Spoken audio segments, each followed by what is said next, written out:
Hello and welcome to today's video. I'm Nathan, that is Steve. I'm from the Epitome, he's from the Curious Kairos, and we are doing yet another response to Chris Date and James Harding. We recently did a debate on Trinity Radio, and if you've been keeping up, this is like our 9th response at this point to the debate, and we've had a lot of fun doing it. Steve, have you enjoyed all these responses we've been doing? Oh yeah, it's been fun. If you guys want to watch the original debate, I will put a link in the description below so you can check that out if you haven't already. But today what we want to do is talk about why near-death experiences support our view. So if you're unaware of the debate, we took the thesis that when we die, we remain conscious. And Chris and James took the thesis that when we die, we are unconscious. They are what are called Christian physicalists. And that might sound weird for some people that know the term physicalist. They think, only the physical exists. Well, they're anthropological physicalists, which means they think the human person is a physical entity. They obviously believe that like God is immaterial and stuff like that, just to be clear. So we think the NDEs serve as good evidence for our view because what we think they show is that the brain and the mind can exist independently of one another, which would support our view that the soul continues to be conscious whenever we die, and it would not support their view that human beings are physical. Do you have any comments to start us off, Steve? No, let's get into it. All right. So the first thing we want to do is we want to play a clip really quick from James in the debate. So he was responding to our opening statement. And essentially, in our opening statement, we brought up a couple of examples. We brought up one near-death experience of a little girl who basically was found face down in her pool. She was dead. She was in a coma for a few days and she miraculously survived. And she had some experiences at her house while she was in the hospital. Her body is in the hospital, but she said that her soul followed her family home one night while she was in a coma, and she saw what they had for dinner. She saw what her mother was wearing. She saw what they ate for dinner. She saw that what toys her brother was playing with, and she saw which book her father was reading. And so she was able to corroborate a lot of things in detail in a room that her body wasn't in. And then we also gave a deathbed encounter, which is a different topic altogether. But this is also something where the woman's sister had died, and then she saw her sister coming to get her with angels as she was passing away. So in response, not knowing that her sister had died.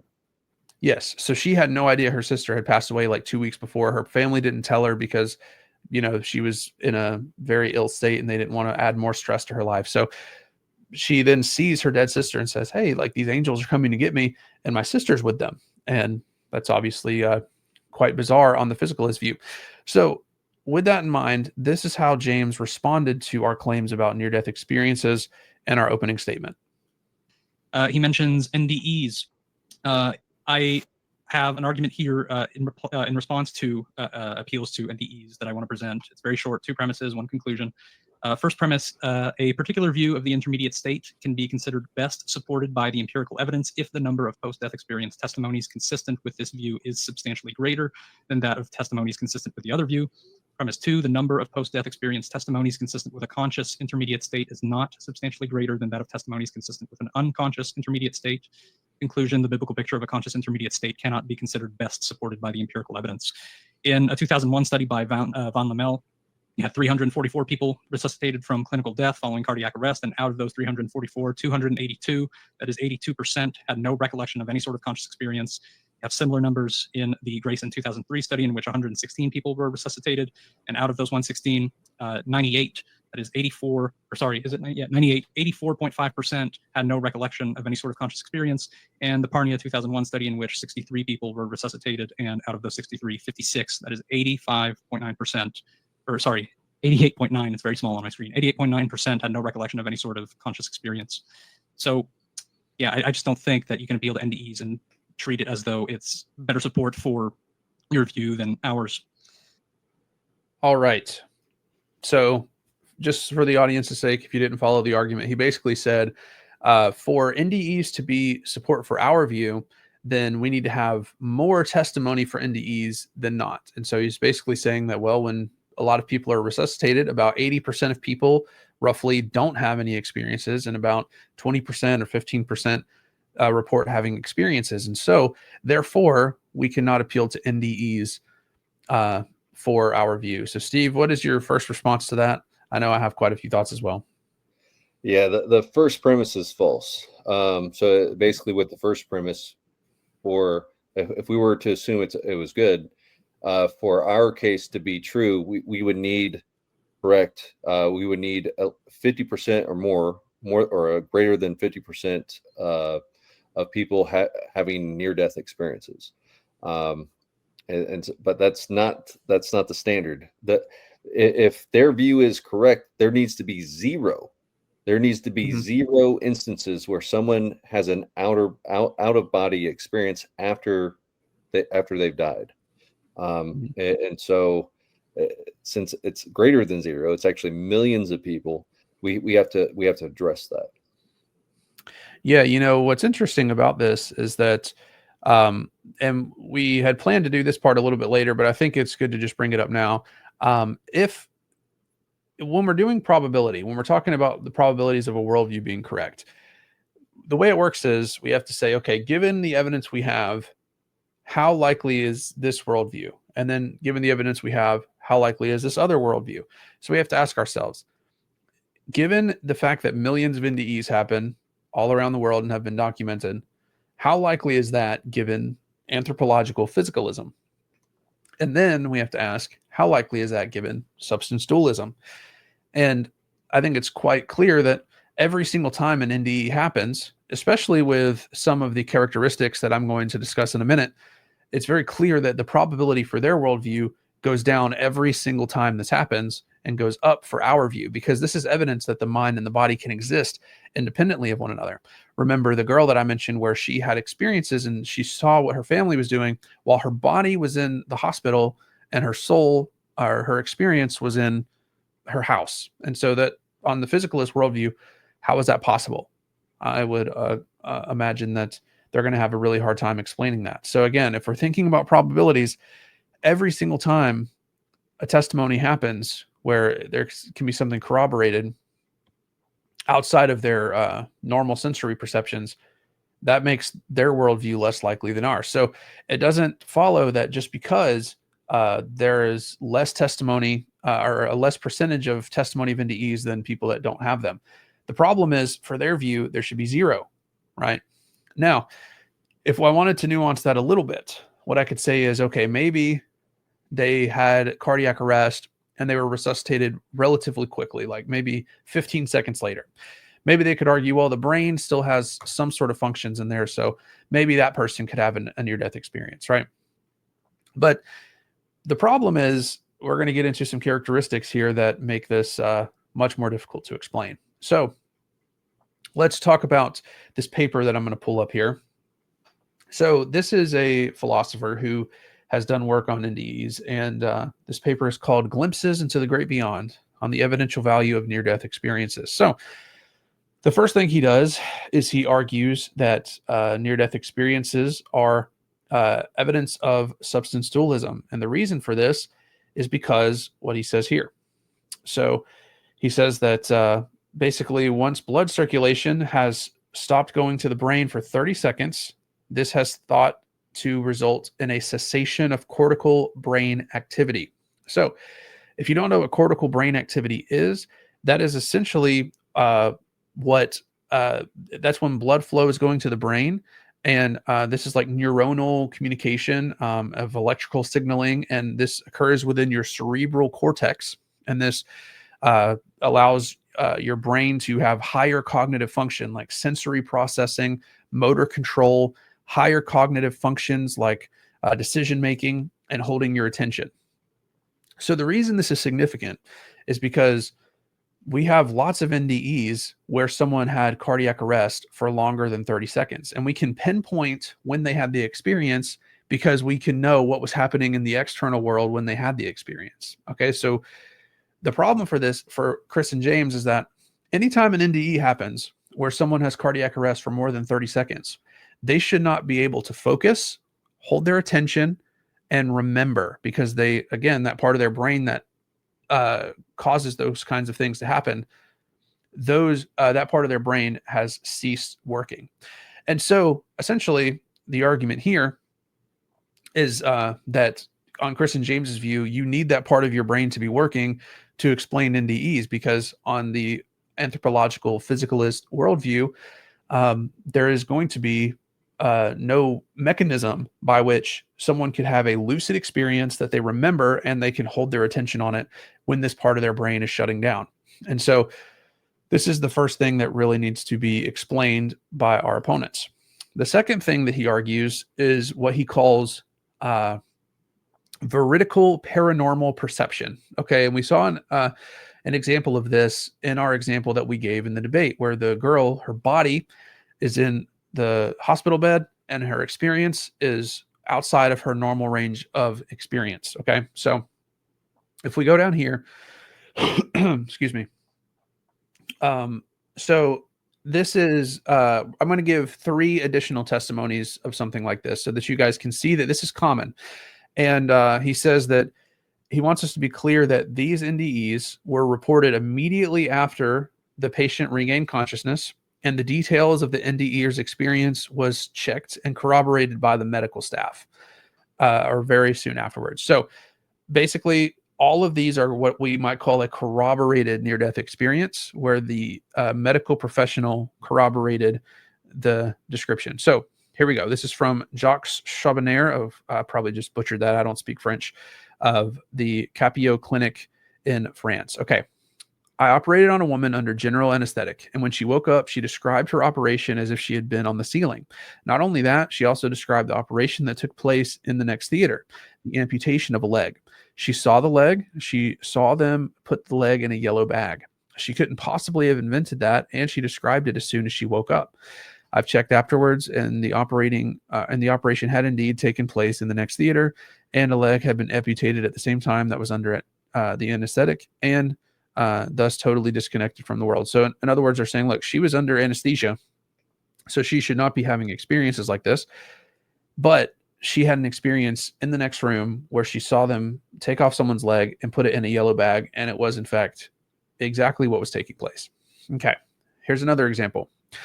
This woman had a cardiac arrest in Hartford, and very shortly afterwards, she told the nurse of the NDE she had. Here's what Kathy Milne provides. She told me how she floated up over her body, viewed the resuscitation effort for a short time, and then felt herself being pulled up through several floors of the hospital. She then found herself above the roof and realized she was looking at the skyline of Hartford.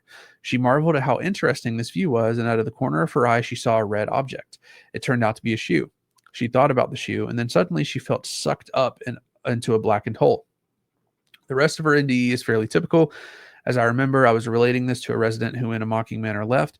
Apparently, he got a janitor to get him onto the roof, and when I saw him later that day, he had a red shoe and became a believer too. So this woman was basically under cardiac arrest. Her soul leaves her body. She goes above the hospital. She sees a red shoe, and then the guy who was mocking it goes up and like, no, there's no way there's a red shoe up there. And then he became a believer because he saw the red shoe that she saw. So again, she's having an experience where her body cannot see. Like, obviously she can't see something on the roof of a building she's in. All right. Especially while she's under cardiac arrest. Okay. A third example is an account given an ICU director who was involved in the resuscitation of a patient named Howard.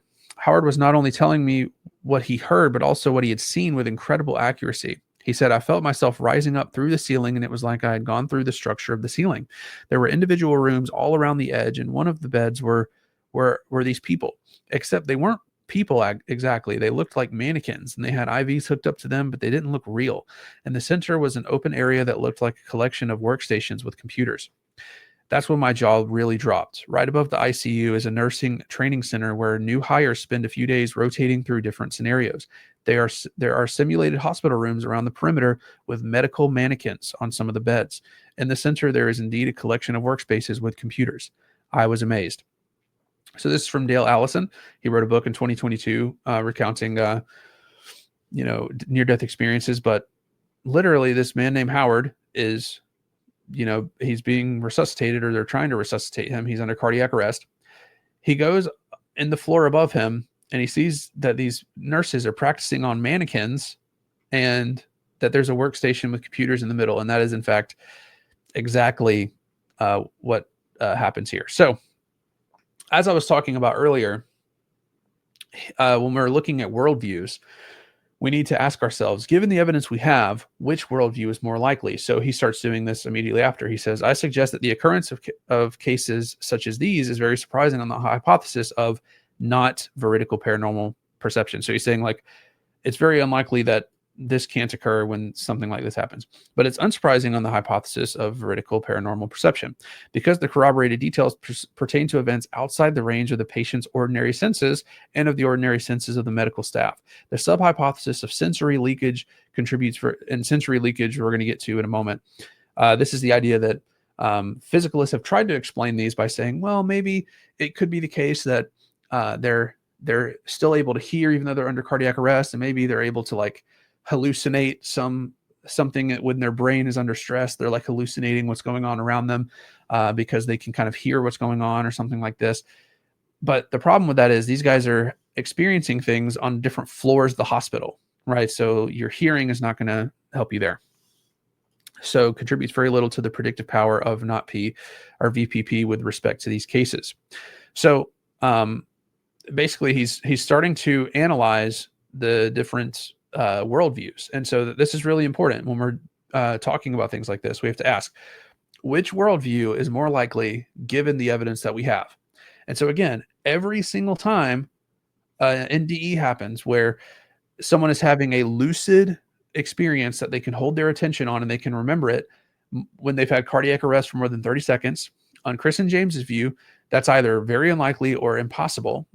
And then if current modern neuroscience is correct, or every single time an NDE happens where they have what is called veridical paranormal perception, again, on their worldview, this is impossible because their body is in one place and there's no way they can see these things. And so the way that I can see it, or the way that I see it, let me remove this from the stage. There are two pieces of data that needs to be explained, and it's what I've been referring to here. Our opponents need to be able to explain how when the part of the brain, the cortical brain activity, when that shuts down because of the lack of oxygen for more than 30 seconds, how are people having lucid experiences they remember? And then the second thing they need to explain is how these veridical paranormal perceptions are taking place.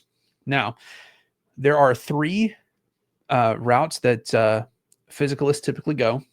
And the first one we already talked about, sensory leakage. It's the idea that, you know, maybe some of their senses are working and they're able to hallucinate accurately, right? That's not going to work because, again, these people are having perceptions that are far beyond their regular perception, and they're perceiving things even in their house when they're in the hospital or several floors up or even on the roof, right? The second option is chance. You know, maybe they had some experience while their brain was under stress, and it just so happens that everything is correct.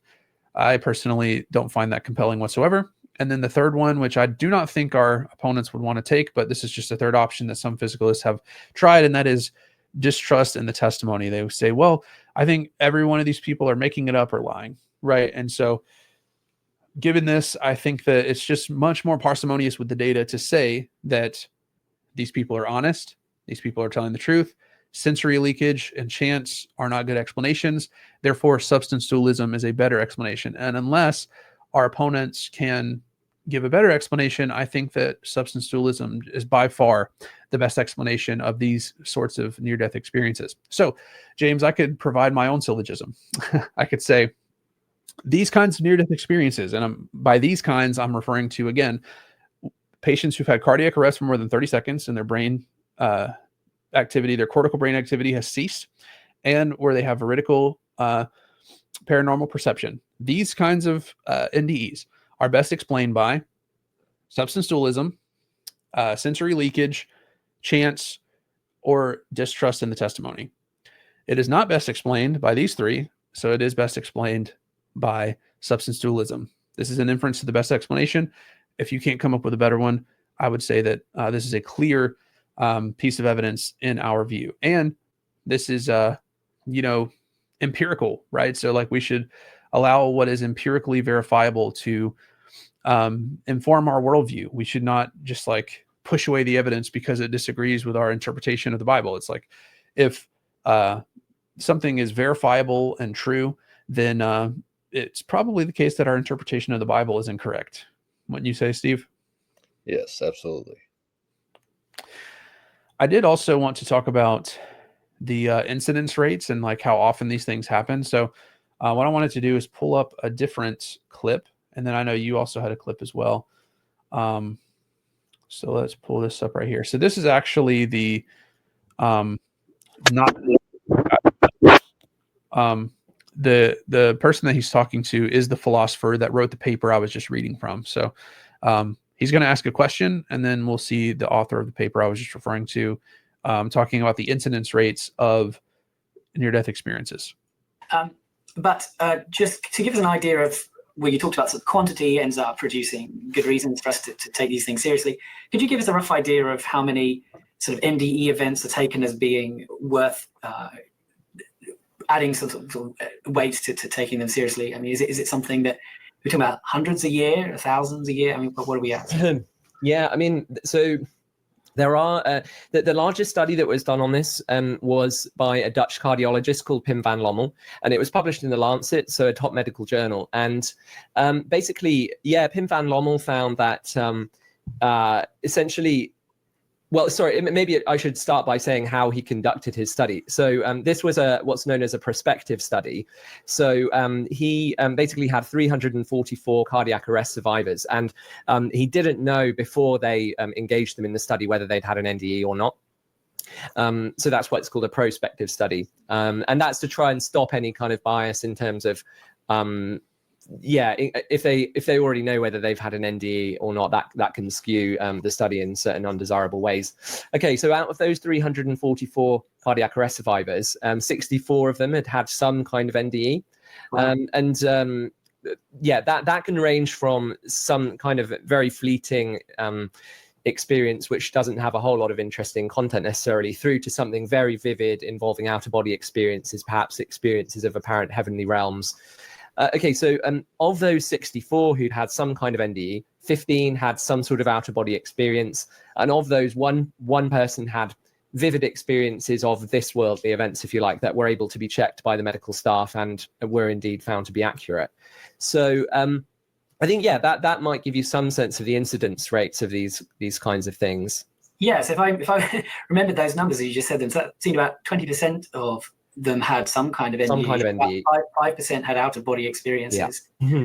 5% of people who had a cardiac arrest and resuscitated had out-of-body experiences, 20% something. And then, just under a third or so. Yeah, worth mentioning another study by Sam Parnier called the AWARE study. So Sam Parnier, a very eminent cardiologist, he had 101 cardiac arrest survivors in his study, of whom 9 had an NDE, and of those 2 had out-of-body experiences. One of those was able to be corroborated in detail. So those are probably our largest 2 studies to date on the incidence rates. That's a bit fewer, but still quite considerable, isn't it? So I guess a lot of this, especially if it's cardiac arrest, as you mentioned, this must mean that we're starting to find out about this a lot more often as medical science improves, right? Yeah, I mean, indeed, the phenomenon was one that wasn't really known about until resuscitation became something that we could do medically in a lot of cases.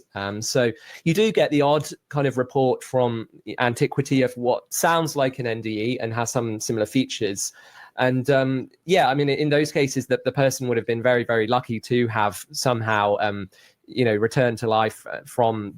Well, I mean, we can't really be sure, obviously, whether it was a cardiac arrest, but yeah. So I think the explosion of awareness of this phenomenon undoubtedly has to do with modern medical means for resuscitating people.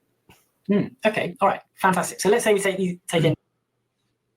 Okay, so I wanted to share all that. What's interesting, Steve, that I noticed is like in James's response to us, he's kind of saying like 20% of people only have NDEs. So it's like only 20%. And so therefore it's overwhelmingly in our favor. And so therefore, we're correct kind of thing. That's kind of his argument. And I just noticed that like this philosopher in the video, his name's Nathan Hawkins. He's like a PhD philosopher. And like, he's asking this question and he gets the response like, yeah, about 20% of people are having NDEs.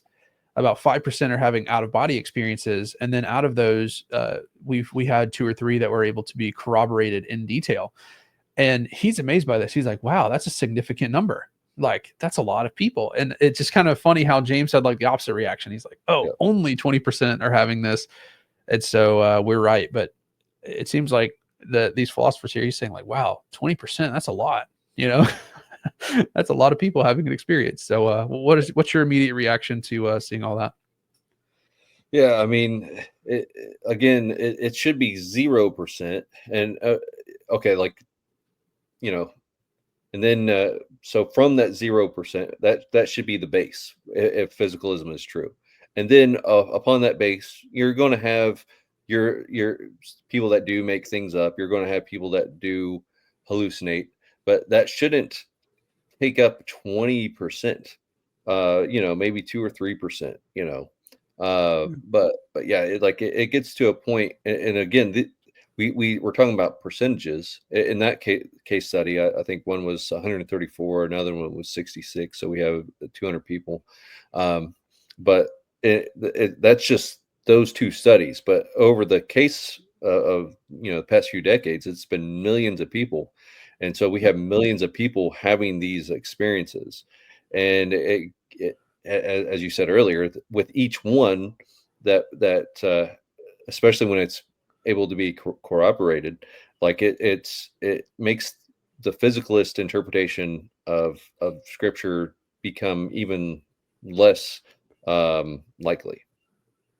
Yeah. And you know what's interesting is, like, I think that when we're interpreting the Bible, we should take into account things that are outside the Bible. And this is something that we've been doing consistently, right? Like, we had our extra biblical case where we talked about the ancient Near Eastern context, and it's like, this is what people believe. This was the audience. And their response to this was to kind of be like, oh, well, we shouldn't we should just, ignore all that context because we interpret the Bible this way. And now we're looking at NDEs, and it's like, if our view is correct, this is exactly what we'd expect. People having experiences, the mind and the body operating independently of one another, the soul leaving the body, people being able to watch their operations from the ceiling, their soul leaving their body. And by the way, these are just experiences of people that we can corroborate in the external world. There are lots of NDEs where people like talk to what they believe to be Jesus, and people meet like heavenly beings. I read one in that same paper that I cited, that there was this person who they were leaving their body, and they said they came into contact with this presence. It was like they were talking to a person that had undescribable love. It was just an amazing amount of love. And they basically asked them, like, are you ready to die? And then obviously they said no. And so they went back and lived. So there are so many different kinds of experiences that are happening. We're just talking about the ones that can be corroborated here in the external world. But either way, all of this needs to inform the way that we read the Bible, because if their view is correct, you would not expect this. Again, you would expect close to 0. I wouldn't maybe say 0, but it would be close to 0.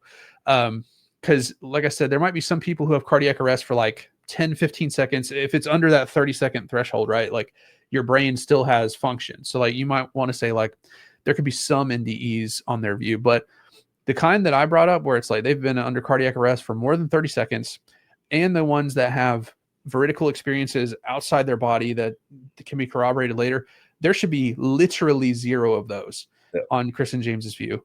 And the fact is, we have thousands of them, and the number is growing every single day. And that's the issue too, is like, again, if we take, given the evidence we have, how likely is this worldview? Given the evidence we have, how likely is this worldview? Every single time an NDE like that happens, their worldview becomes less likely and our worldview becomes more likely. And so again, when we're interpreting the scriptures, we should allow both empirical data as well as, and we all do this, right? Like, most people today believe that the earth is a sphere and it revolves around the sun. But a lot of people in the Middle Ages and ancient world believed in geocentrism, the idea that the earth is in the middle and everything revolves around the sun, or around the earth. And and they would appeal to the scripture for that. They would say, well, obviously the Bible talks about the sun going around the earth, and so that's correct. But then science comes along and proves that wrong, and so now people interpret those passages either poetically, or they're saying, well, it didn't actually say that after all. Those people were just interpreting things wrong. In the same way, if we're having these new medical discoveries of near-death experiences with the advance of science, because kind of like they said at the end of that clip that I played, it's like the advance of the medical industry is what allows NDEs to happen. Like before we could resuscitate people in the way we can now, people wouldn't survive to tell us about NDEs, right? Like, but it's now the fact that people are being resuscitated from this condition that we're able to have the testimony that we have. And so with the advance of the medical industry, we should take this evidence seriously and allow it to inform our exegesis. I know that you had a clip that you wanted to play as well, Steve. Do you want to hop into that? Yeah. And before we play it, I would like to add some context to it. Okay, Sure. so this guy's name is Bruce Van Natta. He, I believe I'm saying that right. Hope so.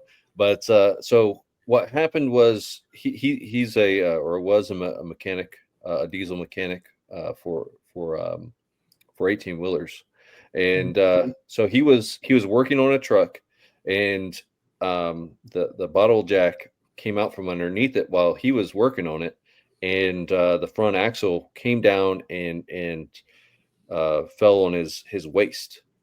And so I think he said it was somewhere around like 12 to 15 tons. So we're talking about 24 to 30,000 pounds of pressure. Oh man, that's crazy. Yeah. He said his like the only thing he could really compare it to is like a cartoon, like when something smashes a cartoon, like, and it's part of their body, like one part's flat and the other is normal. He says like that, the axle was literally on his spine. So his spine was the only thing between the ground and the axle. Wow. And so obviously like that's something that would kill most people. Like that is a pretty devastating thing to survive. And so that's what we're going to play in this clip is him describing what he's experiencing during that. Like he was conscious, like he was able to talk. Like he said he wasn't too sure how discernible it was, but he was trying to tell people to call 911, and he was trying to get his body out from underneath the truck as the other guy raised it up. But yeah, like he was he would definitely experience something that would definitely kill most people. And another thing that's significant is after he survived, after he got to the hospital, they did x-rays, and he only had about 1.5 feet of his small intestines, and I think you need a minimum of like 8 feet or something like that to live. But long story short, someone came and prayed for him, and now they say he has somewhere an estimated 9 to 11 feet of his small intestines, and so it's literally medically impossible for that to happen. Yeah, that's amazing. Wow, I haven't heard this story. You sent this video to me the other day. I hadn't had the time to watch it, but man, is he like paralyzed today, or like did it crush his spine, or like is he? No, he walks. He can walk. Oh my gosh. Yeah. Wow. So having the Lord, that's so cool. Yeah, like having a semi on your spine, like there's just that alone. There's no other way to explain that other than God. And so praise Jesus. He explains like he wasn't some hardcore saint during this time. He's just a regular guy, and obviously a lot his relationship with the Lord has grown significantly since this event. But yeah, it's just God loves us. He wants he wants us to live. But yeah, so this is the clip. All right. It was that, my heart was just racing. And the strangest thing, Eric, was like when I bled out and my heart stopped after I bled out. The weirdest thing is I literally heard my own heart stop. It was racing, and it was just like it sounded just like shutting off an engine. And on the last beat, literally like at the simultaneous with the last beat, my spirit left my body when my heart stopped and went up to the roof of the garage, people have heard about near death or out of body experiences. In fact, there's 8 to 10 million people alive in the world today who claim to have a near death or out of body experience. And I'm a skeptic. So I say, let's say, let's go to the smaller number. Let's say it's only, 8 million people. Let's say 75% of them are lying or crazy. Yeah. They'll still leave 2 million people. Yeah. Even if the majority are lying or crazy, that'd still leave 2 million people that really had an out of body experience. I know I did. My spirit was out here up like, I don't know, 14, 15, 16 feet in the ceiling, right up into the bottom of this big implement garage.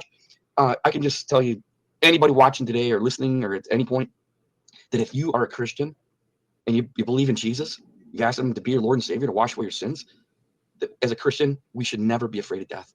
Ever, ever. In fact, I say this, people get mad sometimes when I say this, but the day you die is going to be the best day of your life. It really is. And so, like, he also described, similar things to what you were showing in the in those testimonies earlier. Like he talked about how he went to the roof, and then like you described a story earlier where someone, it felt like they were being sucked down a tunnel or something, and he described that same experience. And so, like, but he heard as he was going through that tunnel, he said it was like a G-force, like he was just going super fast. But as he was going through the tunnel, like the paramedic that was operating on him kept smacking him on the face, "Hey, wake up, Bruce, wake up," and so that brought him back. Wow. And she said she was praying doing that. Wow. There have been some philosophical discussions on dualism, and I've read from like Richard Swinburne and R.T. Mullins on this, and they say the universe runs on laws like the law of gravity, electromagnetism, all that stuff. And some Christian philosophers have posited that for dualism, because a lot of physicalists, they ask like, well, what is it that makes the soul like stay with the body and all this stuff? Well, some Christians have posited that it might be necessarily the case that if your body is alive, your soul is with your body, right? But then once your body dies, obviously that law would no longer hold because your body dies. And so it could be the case that that's what he's experiencing. He's like floating away from his body, and then it's like, wait, someone's waking up your body. Oh, got to go back to where that is. It's like one of those things. So it's just something to speculate on. But I know as well. I know Chris and James in the debate, they said, well, a lot of people, they didn't have these experiences. And so wouldn't that suggest that our view is incorrect, right? And I gave the analogy, like, when I go to sleep at night and I wake up, a lot of times I forget my dreams. I don't remember my dreams from last night. I very rarely remember my dreams. And so I think, to me, but we all know that we dream, right? Neuroscientists know, like, you have experiences while you're sleeping, but I don't remember them. Like, I would say 99% of the time, I probably remember my dreams like once or twice a year. And there could be a lot of reasons for that, but I'm dreaming every night. Like a neuroscientist, if they were looking at my brain, they would see, Nathan is having experiences right now, but I never remember them. Right. And so to me, it's like very normal to think that, when people die, and they might have an experience, and then just like a dream, they don't remember it, but if they had a significant one, they remember it. If it like deeply affected them, if it deeply impacted them, like for those that like meet Jesus, or those that, talk to this, they talk about having this unbelievable love. I can think of lots of reasons why it could be the case that people forget or don't remember. Like the body's under trauma, right? So like your brain might just have other things on its mind, pun intended there. It's like, I'm not worried about this experience right now. I'm trying to survive because it's under stress. It's like losing oxygen, like all that. So I think there are lots of explanations for why people could wake up from or be resuscitated and not remember having it. They might have even had an experience and not remembered it. But it could also be the case, and I think you said this, that it could be the case that for some people, God doesn't allow them to have one. Like God maybe doesn't want this person to have an NDE, and so they don't doesn't have them an to remember it. Yeah, or doesn't want them to remember it. That could be the case too. So like, it could be the case that God, in his providence and his love, says, if this person remembers this experience, it could actually be detrimental to something, and I need to preserve them from that. So there's even the love of God could, explain this. But I find it really hard on their view to explain the kinds of NDEs that we brought up, where it's like their brain has not had blood flow for 30 seconds or for longer than 30 seconds, and they have veridical paranormal perception of things outside of their regular field of perception. I don't see how their view can account for them, other than like they could posit, I don't know. I don't even know what they'd say. You know, like maybe God causes them to experience that and come back with it. I really don't know.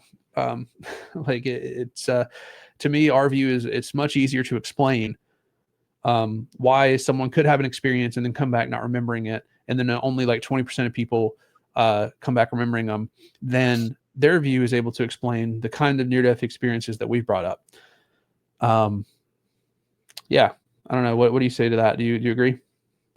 Yeah. Like it's definitely like, especially when you think of like the whole body of evidence, not just NDEs, not just the extra biblical data, but when you also look at the verses that we appeal to versus the verses they appeal to, like it's just this, you know, it just keeps piling up, and it's at what point is it like, okay, like there's just way too much evidence to support the idea that, you know, everyone remains conscious after they die, and within Sheol or Hades and until Judgment Day.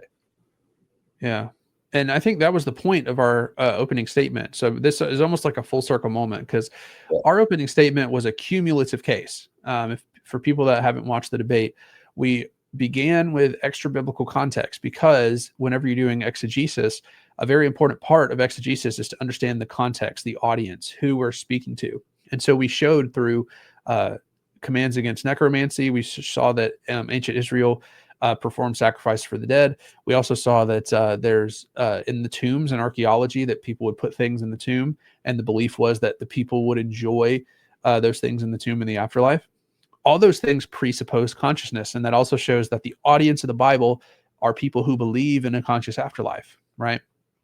So that's important, because when we appeal to New Testament verses and didactic teachings, they're speaking to people who believe in a conscious afterlife, and so they would need to correct it if it's wrong. But the thing is, they don't. What they do is instead is they actually teach and use imagery of consciousness in the afterlife, and they never correct it. They never give any indication that it's wrong.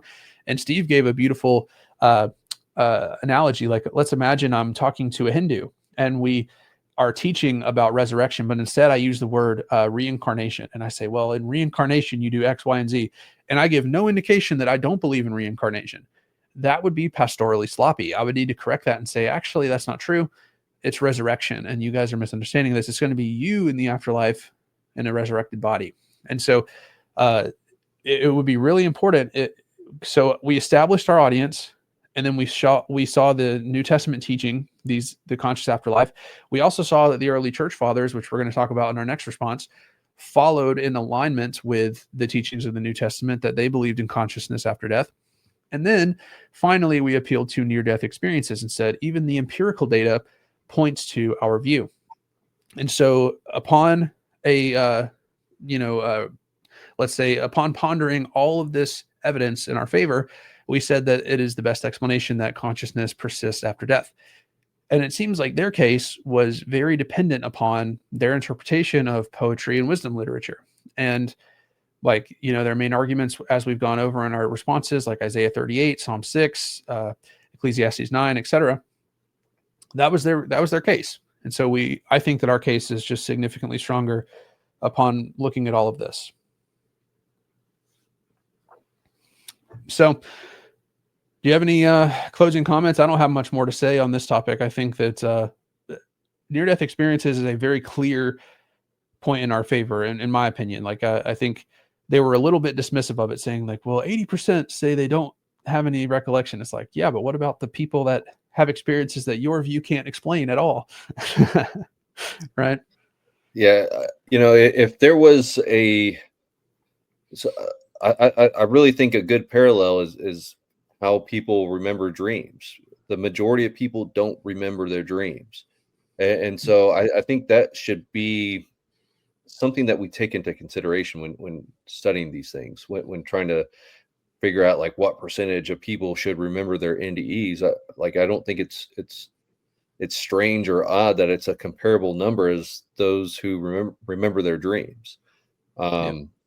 And so, yeah, like just because, let's say 80% of people don't remember that their dreams, it doesn't change the fact that, scientifically, it's been scientifically proven that everyone dreams every single night. Like that's not really up for debate. And so if 100% of people dream every night, but only 20% remember their dreams, that doesn't mean that the 80% of people who don't remember their dreams didn't have dreams, and so that's essentially what they're trying to do with NDEs is like, and not only that they're it's as if trying to gaslight the people who do remember their dreams, like, oh no, you're making it up.